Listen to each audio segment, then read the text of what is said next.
United Nations Commission on Human Rights in South Sudan says they believe that there are some 142 individuals who should be investigated for various crimes. This is under international law. In its report released on Friday, the UN human rights body says members of the South Sudanese government have committed violations equivalent to war crimes. The report also describes rights abuses ranging from mass rape, sexual slavery of women, and the deliberate killing of children by soldiers. Now, this is just between June and September last year. At least 440 civilians were killed in brutal fighting between rival armed groups in the country's southwest. For more on this, we are joined by a South African Research Chair for Innovation Studies at the Tshwane University of Technology. That's Professor Mammo Muchie. Very good morning to you, Professor. Thank you so much for your time. The picture that the Human Rights Commission has painted is a very bleak one. What do you make of these findings? Thank you very much. As always, focusing on difficult problems we face in Africa. I think the South Sudan situation is very difficult. What we have is a political crisis. The president of the ruling party and the vice president, they don't agree. I mean, can you imagine if they don't agree, if they don't work together, then the consequence always is on the people who suffer. You see, because they are not focusing on how to serve the people, they are focusing on how to make sure their power, is consolidated. So when you have things like that, you always have a challenge. Still, from July 9, 2011, when the South Sudan became independent, until now, there has not been a really stable arrangement where they are focusing on how to address the challenges that people face. So what you have is a complicated situation.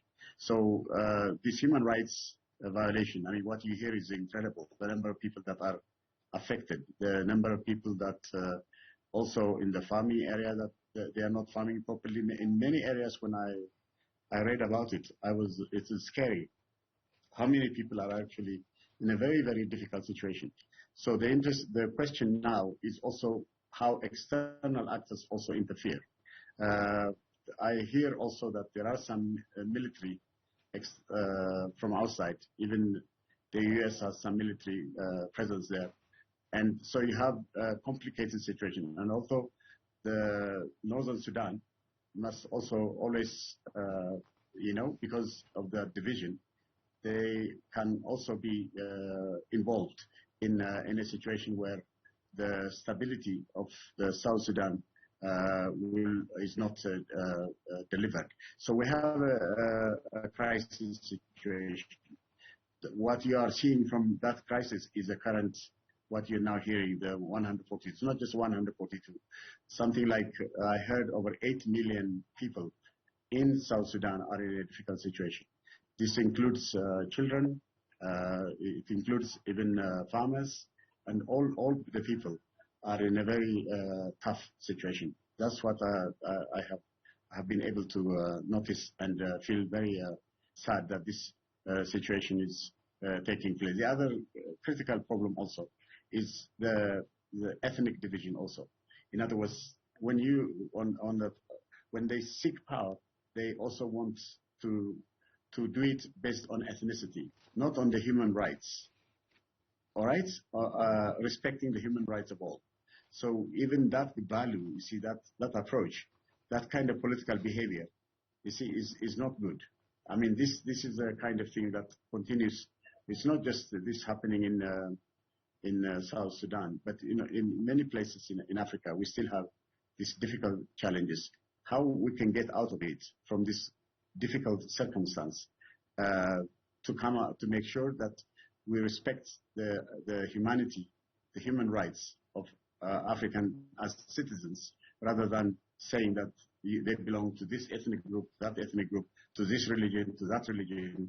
I think that that kind of change needs to be done. And I wonder why the African Union and others, even the international, why they don't really get involved in supporting, not the divisions, not backing one ethnic group, arming one ethnic group, and then creating conflicts, but more supporting the people to be united, and then address the real issue that people face, the poverty issue. We need the SDG, the Sustainable Development Goal says, number one, says zero poverty. Africa should be in a state of zero poverty. We should be doing that rather than working on always going into conflict. And with all these different conflicts that have been going on for many, many years and that have been affecting Africa to actually come up and achieve the best possible, the achievement that the continent can do. And I think the South Sudan example should be a lesson to all of us, so that we all should also participate or join to make sure that this current human rights violations that's going on, all the things that we hear is horrible, happening to children and everything, is also addressed very systematically and resolved as quickly as possible, and not to continue as it is. And I think this is very, very important. And that's what it seems like the UN is trying to do at this moment. But you mentioned the fact that this involves both the President Salva Kiir as well as his Vice President Riek Machar. Do you believe that, with them being part of those 142 individuals being investigated, this will end over a decade's worth of instability? I mean, since independence, that is. Of course, it's lasted a lot longer than that, even though there was a 2018 peace deal brokered by the two gentlemen. Yes. You see, the peace was broken by the two gentlemen, but then they fought back. You see, I mean, it's not a stable arrangement they made. So, and as you rightly put it also, like from 2011, now we are reaching, 2022. So many years. They are still the same. They are there. I mean, there should be some system where they shouldn't stay many, many years. Really. I mean, I remember mentioning this to you. Madiba said, when they asked him to continue, he said, "Do you want to make me keep me again into Robben Island?" I mean, the thing is, why are they staying for so many, many years? Why shouldn't be an arrangement where also the African Union and even other international organizations come and create a system and, institutional arrangement, all right? Leadership, all right? Governance. There should be some way by where these two people should not be competing based on their ethnic differences. No.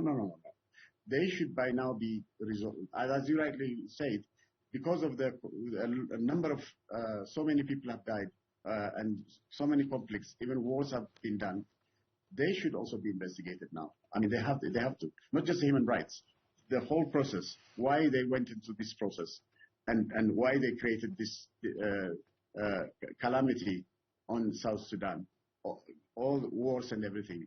I think there should be a serious investigation, and they should find out, and an arrangement must be made where the dialogue culture, all right, uplifting the political culture and not just, continuing to speed up, in the wrong direction. The direction these two leaders have done is against the people of South Sudan. So they genuinely should be investigated, and the real data and information must be found out, what exactly they have done. And then based on that, I think a change should be made, an arrangement, so that the political culture in Sudan is uplifted, and dialogue and no war situation is really preserved and prevail. And then I think the country will be in a very, it will come back in a good situation. I think something like that is what we should all promote as much as we can. That's my suggestion. And it is a very thorough suggestion there, Professor Mammo Muchie, but of course it's going to take a long time to be able to implement something like this, especially if the parties aren't all on the same page. Now, with regards to the president and the vice president saying that, you know, this is not part of their struggle, localized violence is not linked to state or national level conflict, and we've seen, I mean, as brutal. It's killings, massacres, torture, abductions, detentions, looting, and the burning of villages, and the list goes on and on. What do you make of the approach, then, of the government officials when it comes to them taking, you know, at least taking responsibility of these atrocities? Yeah, you see, what you just said is very important. If there is no rule of law, if those who commit crime, are not also, action is taken to stop them to do it. If this is pervasive everywhere, in other words, in all areas, people can do illegal things and take steps, and then the authority, the government authority, is not functioning very well. If you have a situation like that, then you'll have this, as you rightly put it, all this pervasive in every sphere. Every day you could see from children being killed, raped, everything, all these things we heard from, and even the farming not being done, production not being, like even starvation, even famine I hear is coming in South Sudan, because people are not able to farm, to plant, to do many things like that. So what it means is this cannot continue. There must be really not competition between the president, the vice president, and the parties. That's not what is very important. What's extremely important is the people's rights and the violation that goes on. There must be action taken.